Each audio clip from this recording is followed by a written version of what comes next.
mereview kembali apa yang sudah kita bahas di pertemuan yang lalu.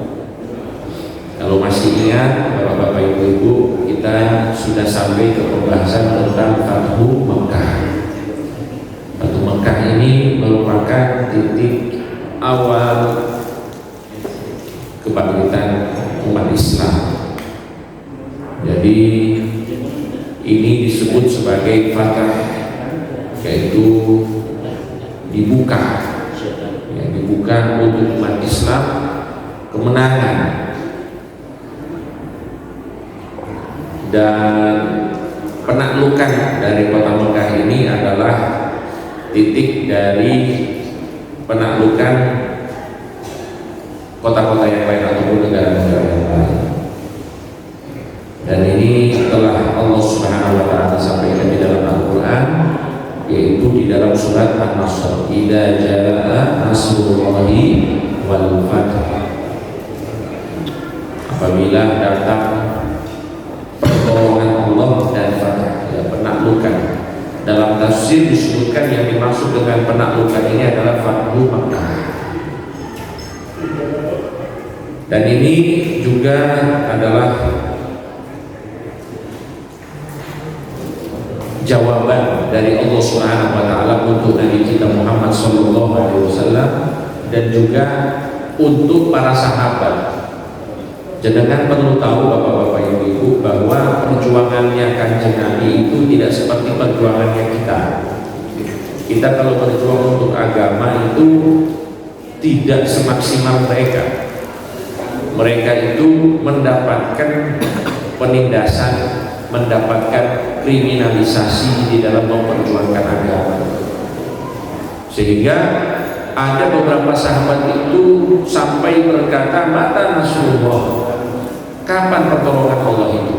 Ala inna nasrullahi qarib. Ketahuilah bahwa pertolongan Allah itu dekat. Jadi Fathu Mekah niki termasuk jawaban dari doa Nabi, begitu juga doa para sahabat Nabi Muhammad SAW. Bapak-bapak, ibu-ibu, sekarang kita bahas, kita review kembali apa yang kita sudah ambil dan apa pelajarannya. Pertama, sebab terjadinya Fathu Mekah. Perlu dicatat bahwa antara orang-orang musyrik dan Rasulullah SAW ada perjanjian. Perjanjian ini yang sudah kita bahas dulu dikenal dengan Sulhul Hudaybiyah.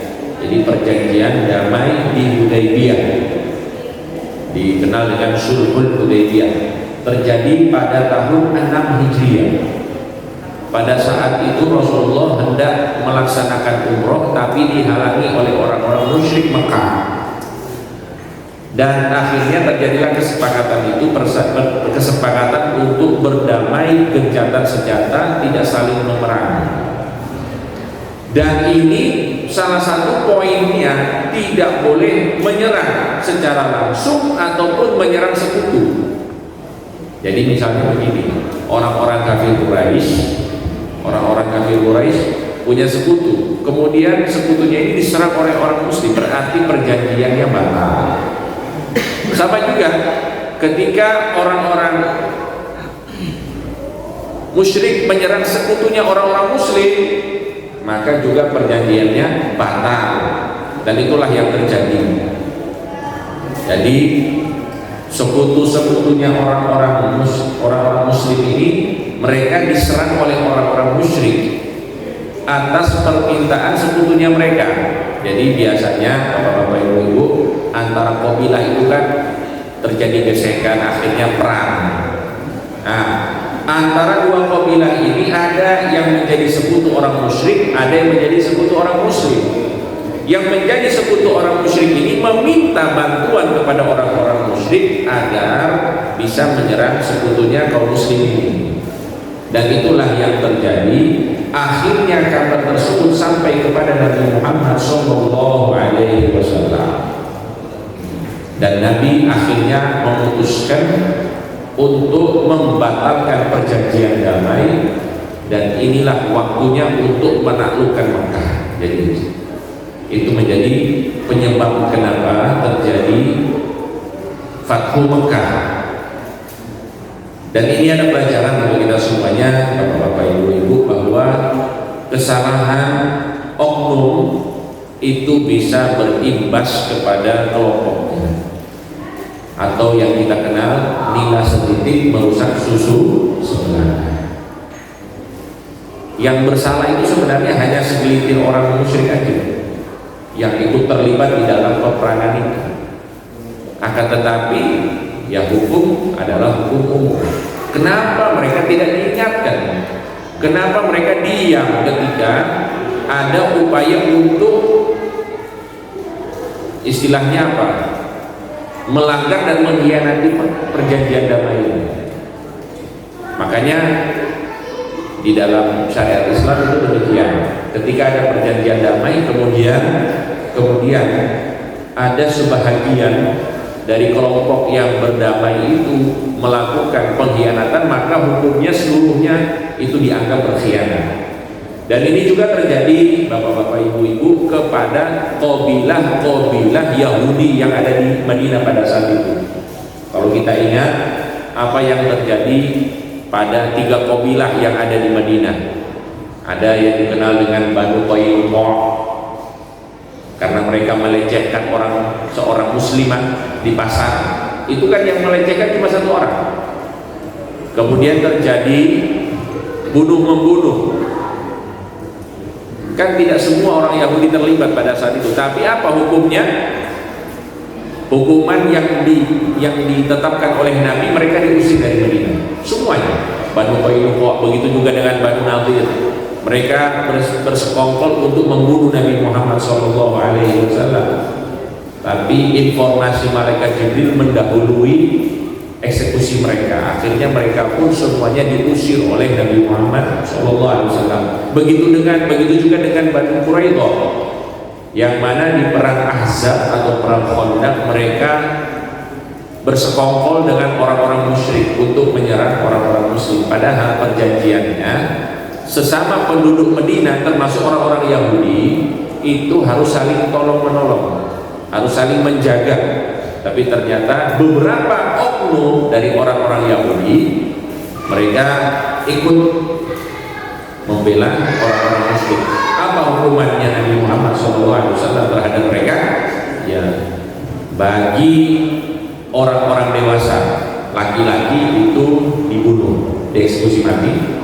Untuk perempuan dan anak-anak, begitu juga dengan orang tua, dijadikan tawanan.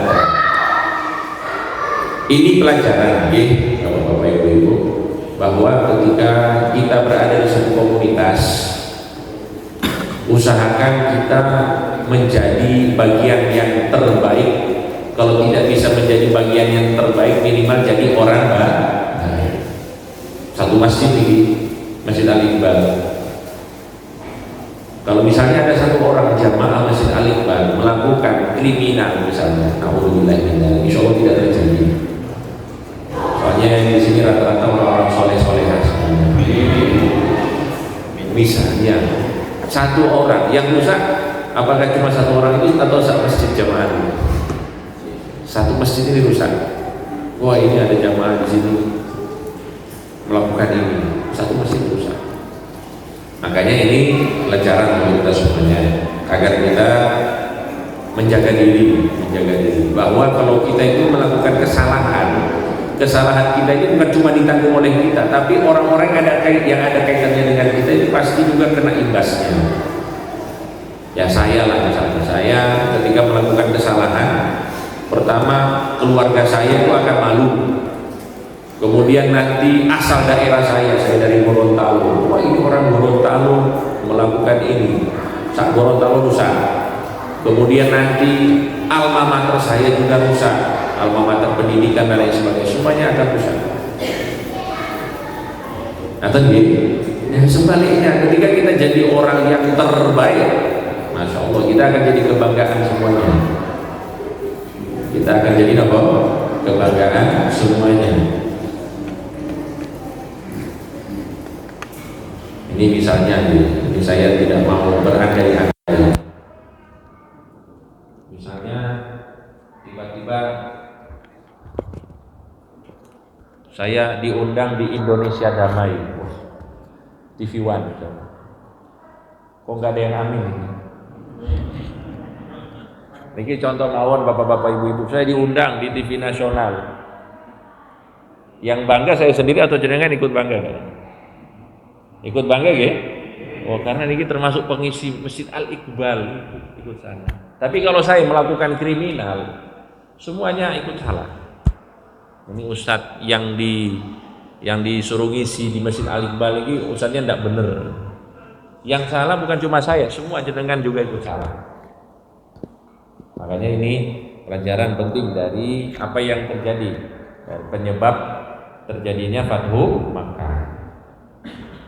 Para hadirin, bapak-bapak, ibu-ibu, kemudian ketika orang-orang musyrik mulai merasa bahwa mereka melakukan kesalahan, mereka mengutus beberapa orang. Dalam riwayat disebutkan ada 3 orang. Ada 3 orang yang diutus oleh orang-orang musyrik agar memohon kepada Nabi supaya perjanjian ini diperbaiki lagi. Jadi 3 orang negosiator lah kalau kita lihat. Yang pertama namanya Abu Sufyan. Ini namanya siapa? Abu Sufyan. Kemudian ada namanya Budayl. Kemudian juga ada satu lagi sahabat namanya Hakim bin Hizam. Jadi ada 3 orang musyrik ini, mereka sebagai negosiator yang mewakili orang-orang musyrik agar bisa membenahi perjanjian damai yang ada di Sulhul Hudaybiyah itu. Karena apa? Karena mereka tahu ketika terjadi pelanggaran ini pasti Rasulullah tidak akan diam. Maka diutuslah 3 orang ini kepada Nabi Muhammad SAW. Ketika disampaikan kepada Nabi bahwa kami minta maaf atas kesalahan kami, maka ayo sama-sama kita bikin lagi perjanjian damainya. Tapi ternyata Abu Sufyan tidak dapat jawaban dari Nabi Muhammad SAW. Tidak ada jawaban. Kemudian Abu Sufyan berusaha untuk meminta bantuan para sahabat, ya termasuk sahabat Abu Bakar.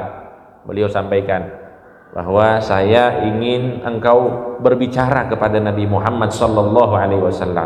Maka sahabat Abu Bakar menjawab, aku tidak bisa memberikan bantuan untuk kamu.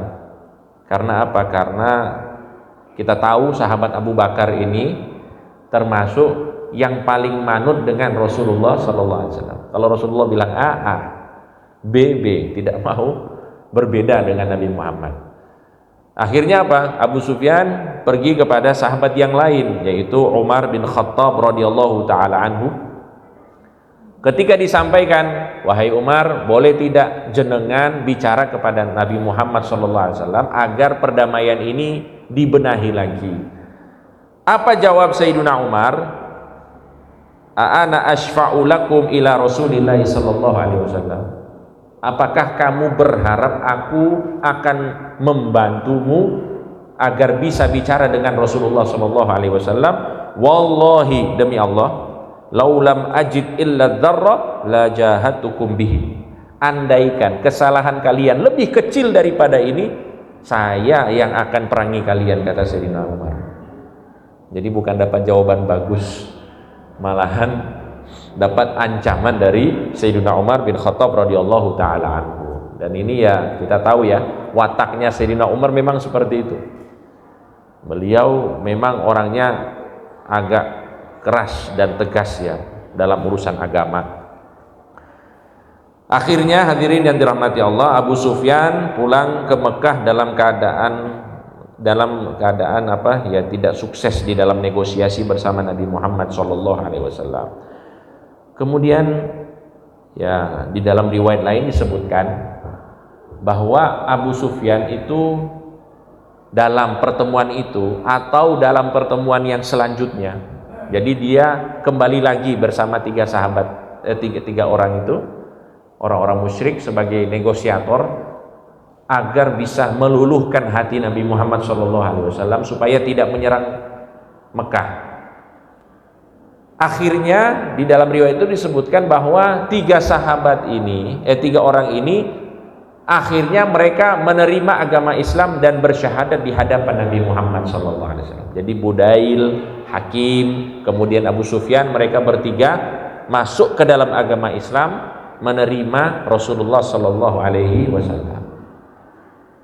Tapi ada yang menarik, dari tiga orang ini Abu Sufyan yang agak berat masuk Islam.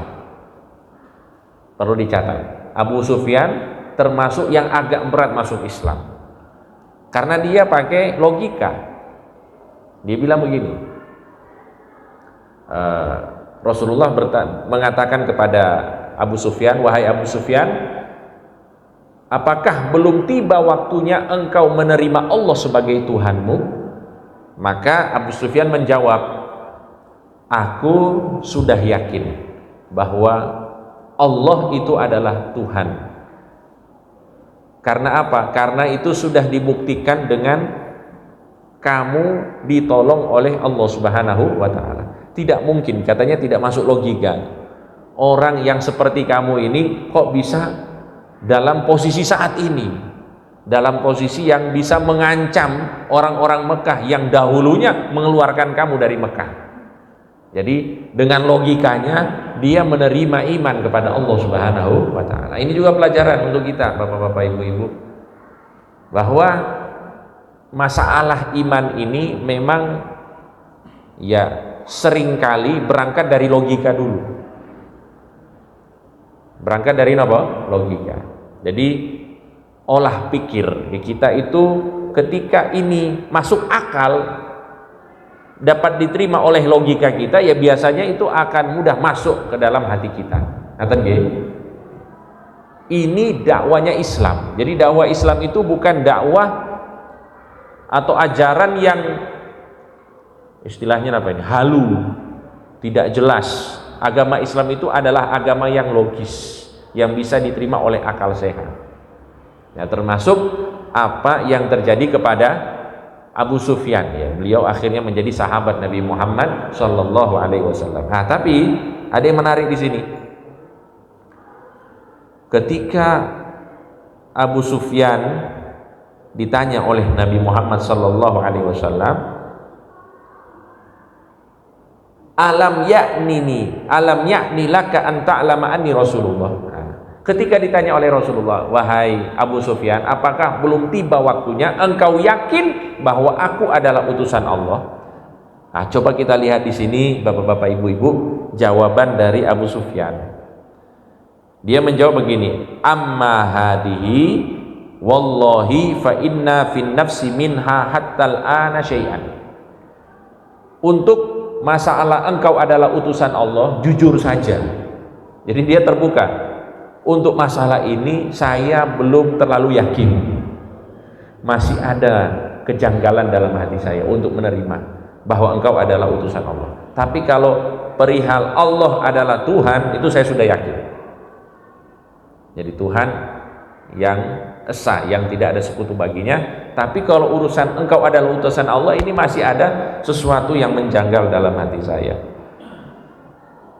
Nah, kemudian sahabat Abbas berkata, waihak, celaka kamu, aslim washhad alla ilaha illallah wa anna muhammadan rasulullah qabla an tudraba unukum.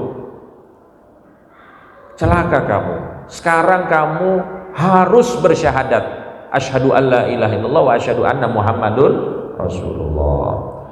Kalau tidak, lehermu melayang. Niki bahaya Pak niki. Alhamdulillah zaman sekarang nggak ada yang model kayak gini. Kalau nggak syahadat leher melayang. Oh bahaya. Maka sahabat Abu Sufyan fasyahida syahadatal haqqi fa aslam. Akhirnya beliau bersyahadat dan masuk Islam.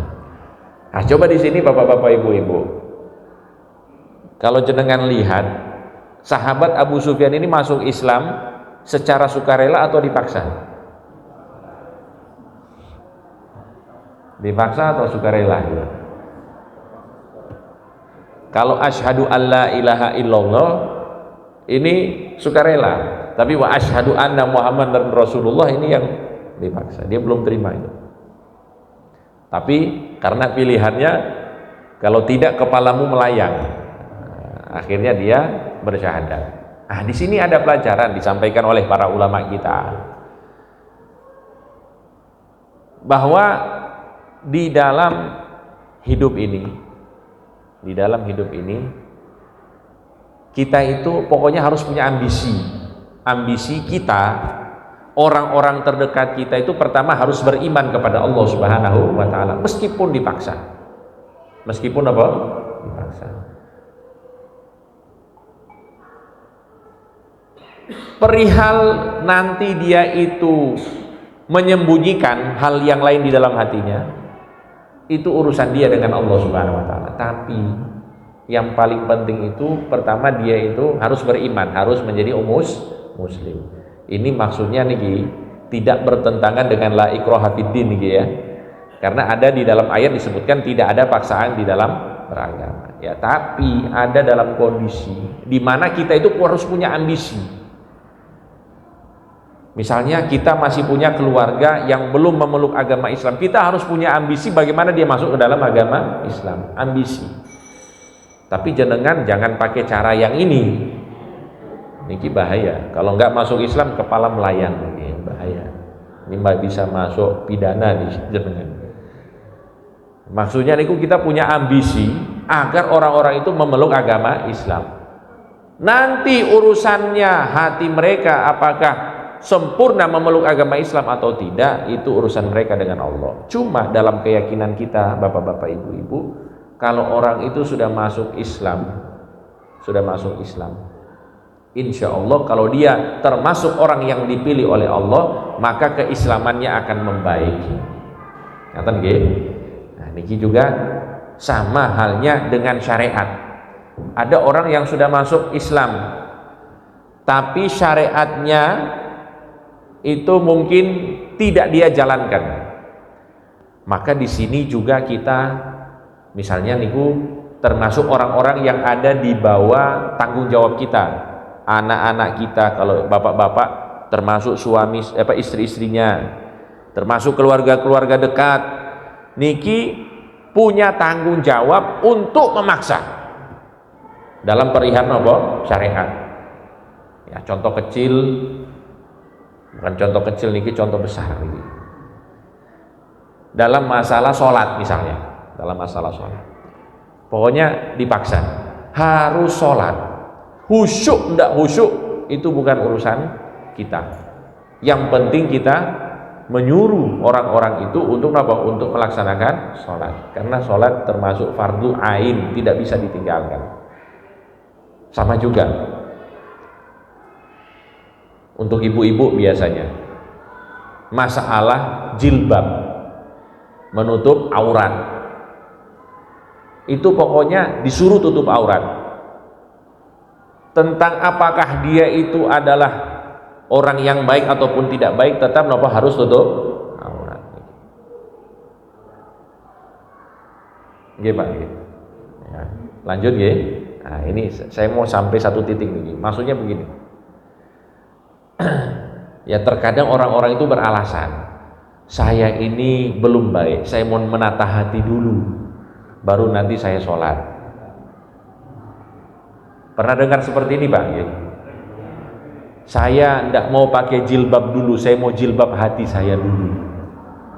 Ini pripun niki istilahnya. Mau jilbab hati niki maksudnya nopo? Kita itu disuruh oleh Allah untuk melakukan ini, ya sudah dilakukan aja. Tentang apakah kita sempurna dalam melaksanakannya, itu urusan kita dengan Allah. Ngaten nggih? Cuma biasanya kalau orang sudah masuk kemudian dia paksa masuk ke dalamnya, insya Allah lambat laun akan menjadi baik. Mungkin awalnya sholatnya tidak khusyuk, tapi dengan dia paksa diri dia untuk sholat meskipun berat, tapi insya Allah itu akan membuatnya lama-lama menjadi khusyuk. Sama juga orang kaya raya tapi tidak mau zakat, dipaksa untuk zakat, dipaksa. mau dia zakatnya itu karena ria, itu urusan dia dengan Allah Subhanahu wa taala. Tapi minimal dia sudah menjalankan syariat. Kalau dia tetap memaksa dirinya untuk melakukan itu, lambat laun insya Allah riaknya akan hilang. Itu maksudnya. Nyata nggih? Dan ini terjadi pada diri para sahabat Nabi Muhammad sallallahu alaihi wasallam. Jadi termasuk Abu Sufyan, termasuk nanti sahabat-sahabat yang lain masuk Islam niku terpaksa, Pak. Awalnya terpaksa, tapi dengan berjalannya waktu keadaan mereka membaik. Malahan mereka menjadi sahabat-sahabat pilihan Nabi Muhammad sallallahu alaihi wasallam. Ngaten nggih? Nah, jadi jangan beralasan dengan ini dan itu. Pokoknya kita itu dituntut untuk menjalankan syariat, dan kita itu menilai orang, bapak-bapak, ibu-ibu, bukan berdasarkan hatinya, karena sampai sekarang tidak ada detektor hati. Kita itu tidak bisa tahu ini hati orang ini baik atau tidak tahu. Ya, kita menghukumi seseorang berdasarkan apa yang dia ucapkan dan apa yang dia lakukan. Udah, dia sholat, dia puasa, oh muslim. Oh ternyata dia ini dalam hatinya munafik, ya urusan dia dengan Allah. Tapi yang kita lihat dia sholat, dia muslim. Nahnu qaumun nahkumu bil dhawahir wallahu yatawallas sarair. Kita adalah umat Rasulullah, kita menilai seseorang berdasarkan yang nampak. Adapun urusan batinnya adalah urusan dia dengan Allah Subhanahu wa taala. Ngaten nggih? Soalnya kadang-kadang kita ini sudah mulai belajar ilmu penerawang ya. Kadang-kadang, oh ini orang ini sodakoh mau pamer deh. Ya sudah, dia sodakoh, dia pamer, apa itu bukan urusan kita. Itu ilmu penerawang ya, mulai kita pelajari di zaman sekarang. Itu kalau dalam syariat kita pokoknya kita menghukumi berdasarkan yang nampak. Ngaten nggih? Ya, para hadirin, bapak-bapak, ibu-ibu. Kemudian juga ada satu kisah lagi, yaitu seorang sahabat yang bernama Hatib bin Abi Balta'ah. Mungkin jenengan masih ingat bahwa sebelum terjadinya Fathu Mekah, Hatib ini berkirim surat kepada orang-orang musyrik Mekah. Berkirim surat ke sana memperingatkan mereka bahwa nanti akan datang Rasulullah SAW dengan pasukan untuk menaklukkan kota Mekah. Padahal Rasulullah SAW sudah merencanakan bahwa penaklukan ini terjadi secara diam-diam. Ini sebelum saya bahas tentang Hatib, bapak-bapak, ibu-ibu. Kita kan tahu ya, bapak-bapak, ibu-ibu, bahwa dalam adab berperang Rasulullah, beliau itu tidak menyerang musuh-musuhnya secara tiba-tiba. Biasanya nopo? Dikasih info, nanti orang-orang muslim akan menyerang, atau nanti mereka itu diajak dulu masuk Islam, kemudian apa? Diserang. Kenapa di Fathu Mekah ini Rasulullah SAW merencanakan penyerangan ini secara tiba-tiba, secara diam-diam? Nah, ini salah satu alasan disebutkan oleh para ulama, karena kasus Fathu Mekah ini adalah kasus pengkhianatan. Jadi pengkhianatan yang dilakukan oleh orang-orang musyrik Mekah terhadap perjanjian damai Sulhul Hudaybiyah. Sehingga ini seperti apa? Hukuman bagi mereka.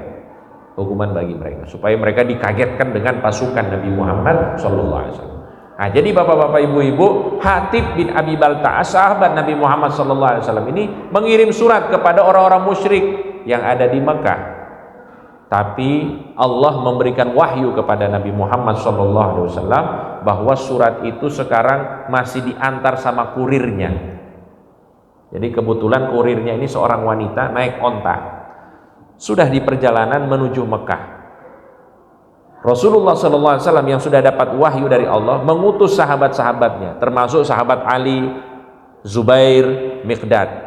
Untuk apa? Untuk mengejar perempuan kurir yang membawa surat Hatib ini supaya surat itu tidak disampaikan kepada orang-orang musyrik yang ada di Mekah. Dan itulah yang terjadi.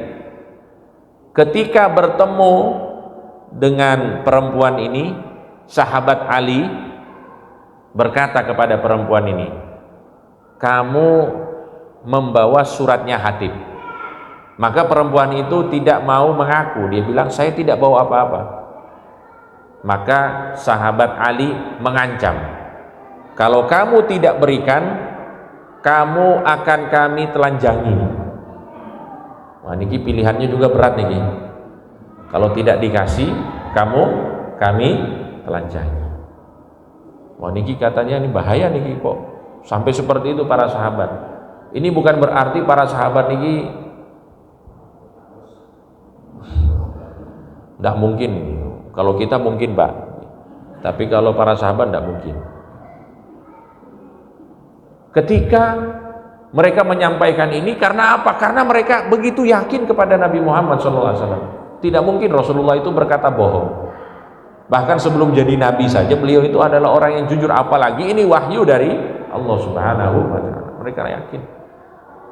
Kalau kamu tidak kasih, kami telanjangi. Maka perempuan itu langsung mengambil surat itu di rambutnya. Jadi rambutnya kayak konde-konde dulu, Pak.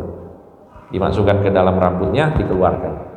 Surat itu kemudian diberikan kepada para sahabat Nabi Muhammad SAW. Nah, ini bapak-bapak, ibu-ibu, ada pelajaran. Ini kaitannya dengan persidangan. Nah, ini para ulama menjelaskan, apakah kita sebagai hakim ataupun penguasa boleh memaksa tersangka untuk mengakui kesalahannya dengan cara misalnya diintimidasi, diinterogasi, di penjara, diancam dan lain sebagainya. Boleh tidak? Nah, ini juga ada termasuk pembahasan kalangan ulama. Orang-orang yang mengatakan bahwa boleh, mereka mendasarkan pendapat mereka ini kepada apa yang terjadi, yaitu sahabat Ali mengancam perempuan ini apa? Untuk mengakui bahwa dia membawa surat itu atau dia nanti akan ditelanjangi. Nah, sebagian ulama mengatakan boleh. Jadi misalnya ada seorang tersangka dituduh mencuri. Ini mungkin kan terjadi juga di kita nggih. Apakah hakim ataupun yang mewakilinya itu bisa memaksa dia untuk mengakui perbuatannya atau tidak? Sebagian ulama mengatakan boleh. Sebagian ulama mengatakan apa? Boleh. Kalau sudah ada indikator-indikatornya. Tapi menurut ulama mayoritas mengatakan itu tidak boleh. Itu tidak boleh. Ini termasuk yang disebutkan di sini. Karena apa? Alasannya, kalau kita mendasarkan pendapat ini dengan apa yang terjadi kepada sahabat Ali dan perempuan itu sangat beda, bapak-bapak, ibu-ibu. Pertama, apa yang dilakukan oleh Sayyidina Ali ini bukan ancaman yang serius, ya bapak-bapak. Jadi bukan kayak kalau kamu tidak kasih, leher kamu melayang. Nggak dibilang seperti itu, gitu. Tapi apa? Kamu akan kami telanjangi. Jadi ancamannya tidak serius, satu. Kemudian yang kedua, apa yang dilakukan oleh Sayyidina Ali ini berdasarkan wahyu yang Allah kirimkan kepada Nabi Muhammad SAW. Pasti benar.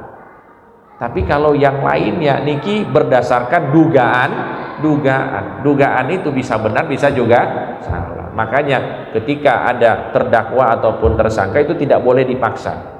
Dan itu miris saat ini terjadi, bapak-bapak, ibu-ibu.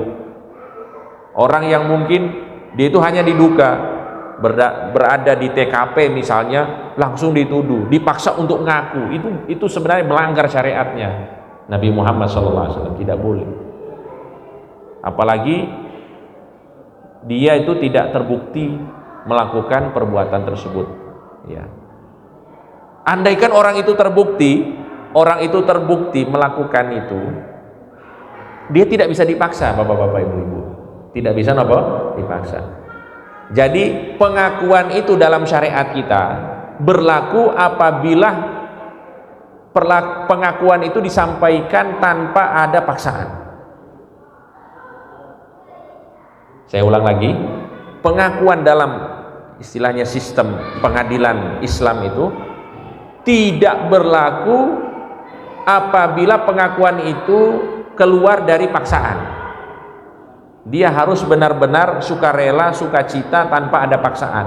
Tapi ketika ada paksaan, maka pengakuan itu tidak diterima. Katakanlah begini, contoh ya.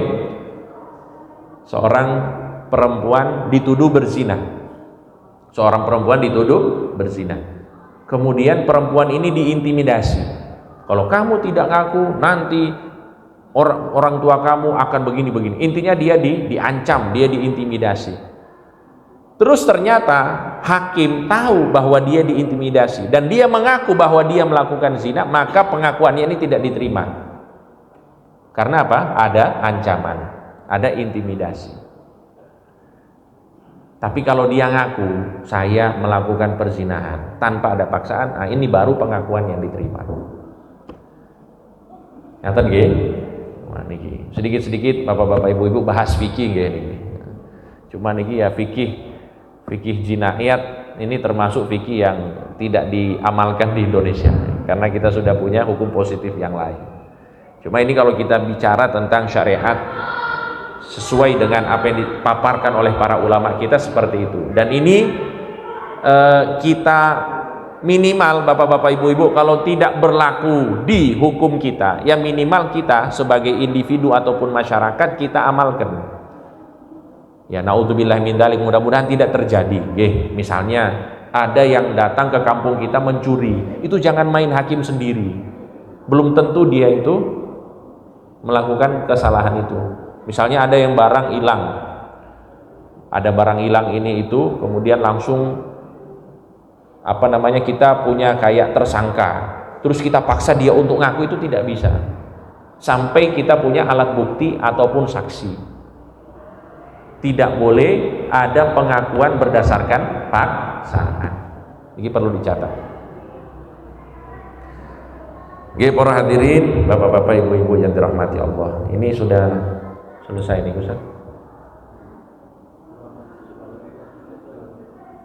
1 menit lagi? Oh, 2 menit lagi, insya Allah. Kalau 2 menit diskonnya berapa persen, Pak? Nah, jadi Hatib bin Abi Balta'a, kembali lagi bapak-bapak ibu-ibu. Jadi Hatib bin Abi Balta'a ini dia berkirim surat, kemudian ketahuan oleh Nabi Muhammad SAW. Akhirnya dia dipanggil, disidang oleh Nabi. Ya Hatib, ini apa? Kenapa engkau berkirim surat kepada orang-orang musyrik? Padahal kamu tahu aku, Rasulullah mengatakan, ingin menyerang orang-orang musyrik ini secara tiba-tiba. Maka Hatib beralasan seperti ini. Wahai Rasulullah, orang-orang muhajirin ini, mereka hijrah dari Mekah ke Madinah, mereka masih punya keluarga di sana, masih punya keluarga. Beda dengan aku, wahai Rasulullah, aku ini pendatang di Mekah, aku tidak punya keluarga. Istilahnya apa? Ya secara keluarga asli Mekah itu tidak ada. Keluarga pribumi Mekah itu dia tidak ada karena dia pendatang. Andaikan engkau bersama para sahabat menyerang Mekah, maka keluarga saya terancam, kemudian harta benda saya juga terancam. Makanya saya ingin istilahnya memiliki peran, memiliki jasa, supaya nanti ketika mereka mendapatkan informasi ini, keluarga saya nanti bisa dijaga oleh mereka, dan juga harta-harta benda saya juga dijaga oleh mereka. Ini alasannya Hatib. Saya melakukan ini, wahai Rasulullah, bukan saya orang munafik, tidak, tapi saya melakukan ini hanya untuk itu, hanya untuk apa? Menjaga keluarga dan juga harta bendanya yang ada di Makkah. Nah, mendengarkan hal itu bapak-bapak ibu-ibu, ya seperti biasanya sahabat Umar bin Khattab radhiyallahu taala anhu marah. Kemudian beliau menyampaikan, wahai Rasulullah, izinkan saya menebas leher orang ini. Ini orang munafik wahai Rasulullah. Tapi Rasulullah Shallallahu Alaihi Wasallam menyampaikan kepada para sahabat, termasuk kepada sahabat Umar, wahai sahabatku, Hatib ini adalah orang yang pernah menghadiri perang Badar. Hatib adalah orang yang pernah menghadiri perang Badar, yang ikut serta di dalam perang Badar. Dan Allah Subhanahu wa taala telah nyatakan bahwa orang-orang yang mengikuti perang Badar, dosa-dosa mereka telah diampuni oleh Allah Subhanahu wa taala, yang dahulu ataupun yang akan datang. Artinya orang-orang yang ikut perang Badar ini sudah dijamin keselamatannya oleh Allah Subhanahu wa taala. Ini termasuk dosa ini. Dosa yang dilakukan oleh Hatib ini juga sudah diampuni oleh Allah Subhanahu wa taala. Ini juga adalah sebuah penjelasan pada kita bahwa para sahabat yang hadir di perang Badar itu termasuk sahabat-sahabat yang sudah mendapatkan jaminan dari Allah Subhanahu wa taala. Makanya masalah ini selesai dan akhirnya tidak terjadi apa-apa. Alhamdulillahirabbil alamin. Alhamdulillah sudah selesai Bapak-bapak, Ibu-ibu. Mudah-mudahan pelajaran-pelajaran yang bisa kita ambil dari Fatu Mekah ini bisa bermanfaat untuk kita semuanya dalam kehidupan kita, dan mudah-mudahan kita semuanya diberikan umur yang panjang oleh Allah dalam keadaan sehat afiat. Masuk ke bulan Rajab, insya Allah sepekan berapa hari ke depan ini insya Allah kita akan masuk bulan Rajab. Di bulan Rajab insya Allah kita lebih dimudahkan oleh Allah Subhanahu wa taala untuk meningkatkan amal ibadah kita semuanya. Amin ya rabbal alamin. Ini saja dari saya, mudah-mudahan ada manfaat. Wallahu taala alam. Kita tutup dengan baca doa kafaratul majlis. Subhanakallahumma wa bihamdika asyhadu an la ilaha illa anta astaghfiruka wa atubu ilaik. Wassalamu alaikum warahmatullahi wabarakatuh.